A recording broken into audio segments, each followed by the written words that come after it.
Sex workers get so much crap.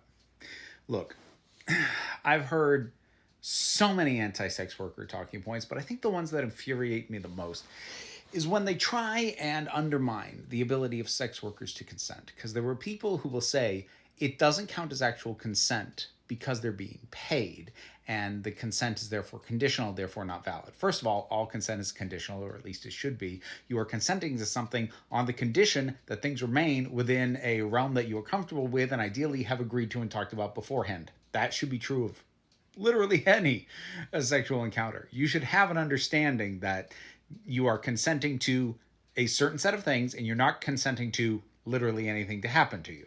But more than that, people get into this idea of like, well, it doesn't count if you've been paid.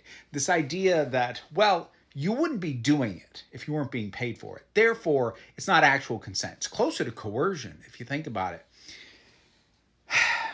Here's the thought I wish they'd follow on from that.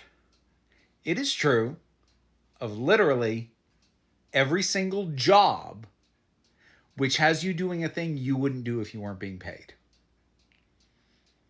If you're being paid to do a job at a building you wouldn't go into if you weren't being paid, to sit down and do stuff that you wouldn't do otherwise, or to work in labor or retail or hospitality, if you wouldn't be doing this just for the love of the game and you're only doing it because you're getting paid, that's every job. That is not unique to sex work. You're complaining about capitalism, which I don't have a problem with, complaining about capitalism, but realize that that's what you're doing.